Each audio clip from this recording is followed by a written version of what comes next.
This is a quick video on how to change the spark plug on the Honda Rancher. So what you're going to do is you're going to take off your seat first.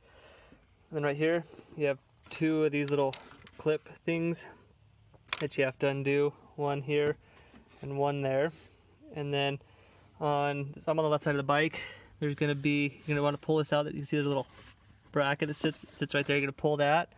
And then there's one that sits down there, down in the middle of there. You're going to pull on that. Then up here, it's got a little piece up underneath it. You can see there's a little thing right there that sits down in that hole. And on the other side, it's going to be the same thing. So you're just going to undo those. And then you're just going to pull off. This whole piece is one big piece. It's going to pull up. Like I said, I'm on the left-hand side of the bike.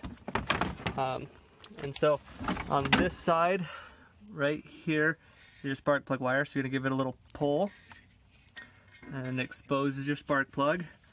Then counterclockwise, you're going to undo this. You're going to need a socket in order to get this off. Because I already undid it. So that one's not too bad. It's not great by any means. It's just been a couple years since I replaced mine. And so I'm going to grab my other one. So here's my new one. We can compare the two. See how black that one is compared to this one. So you're going to take and you're just going to screw it right back in there. If it goes in tough right off the bat, you've got it cross threaded. So just back it out. So you're going to take and you're going to do this till it's hand tight. There we go.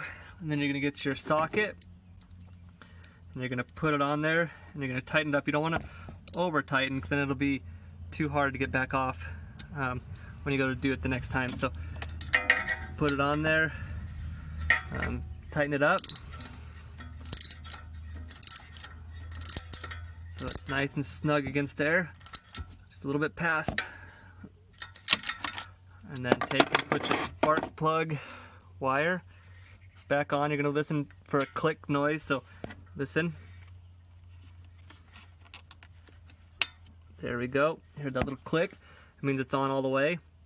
And then take and just put all your plastic back on. That's how you change the spark plug on your Honda Rancher. Like I said, this one's a 2014.